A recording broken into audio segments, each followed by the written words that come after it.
One of the key sentences of Fitzgerald's masterpiece is "You can't repeat the past." The hero, Gatsby, chooses not to follow that piece of advice to pursue his quest of winning back Daisy. Let us focus on the latest film adaptation and what it has to offer. The story of The Great Gatsby, and I'll be speaking of the latest film adaptation released in 2013, is set in the 1920s in the USA, period coined as the Jazz Age. However, 100 years later, maybe we can find some resemblances. Firstly, Baz Luhrmann managed to film an adaptation quite close to the novel. For example, the character named Owl Eyes in the novel is played by an actor physically close to an owl, with his round spectacles and pointy hair like the bird. Sometimes the passage from text to image is not always a success, and the fact of adapting a book is quite a tricky challenge. But it can also give a new life to it. A text can be seen and a film can be read. And this film is highly colourful and punctuated by modern songs. Therefore, it plays with the different time periods, making the story itself nearly universal.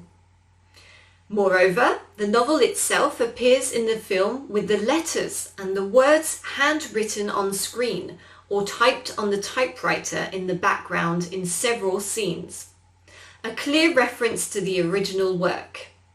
And at the end of the film, the audience can even see the letters showering over Nick before discovering the last words that close the story. The narrative frame is clear and visual. The literary work is extremely rich, so what added value do the moving images give? Firstly, the madness of the 1920s.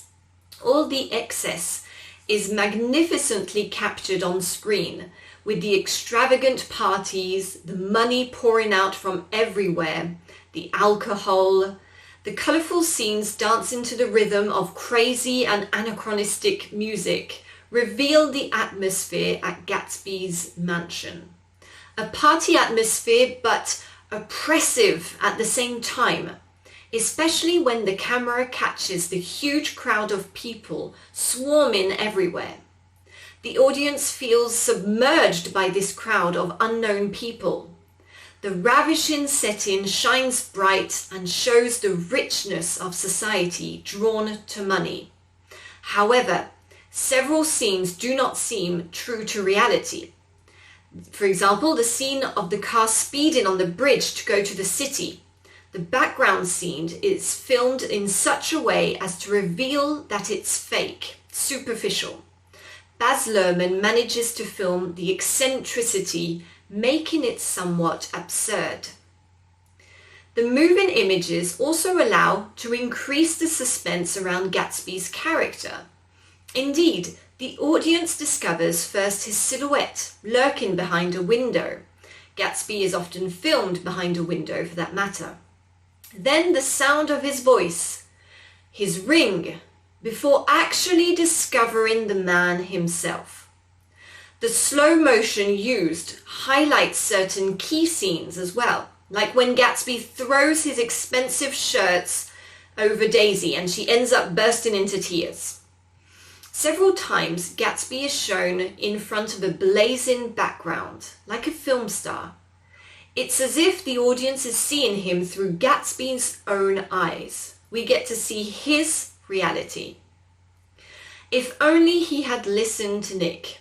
His own reality is somewhat distorted. Let me remind you, you can't repeat the past.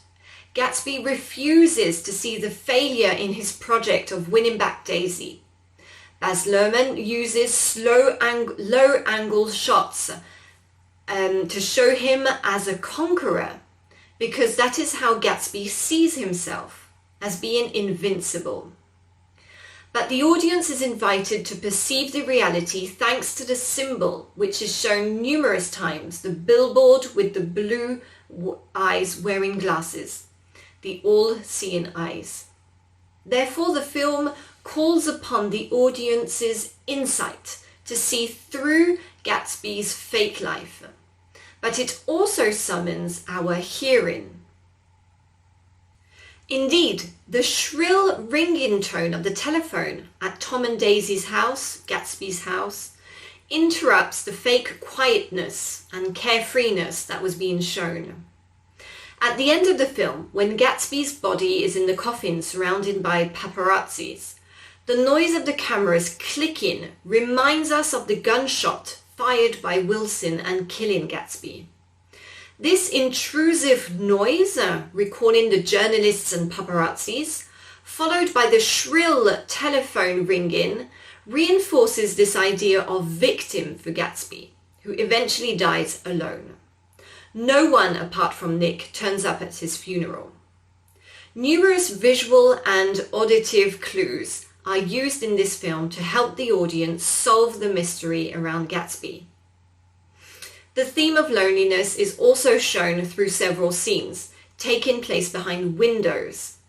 Daisy is imprisoned in her fancy jail, and Gatsby chooses to build his. They see each other many times through a window. Gatsby watches Daisy leave in her car, standing behind a window, and Daisy looks back at him through the car's rear windshield, a symbol to highlight that they don't belong to the same social level. When they first meet in the film at Nick's house, Daisy catches a glimpse of Gatsby in the window and turns suddenly around. The window can be a filter and can distort reality.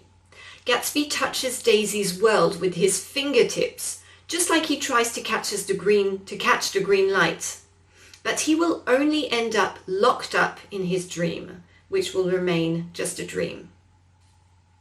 Sometimes the passage from text to image is not always a success.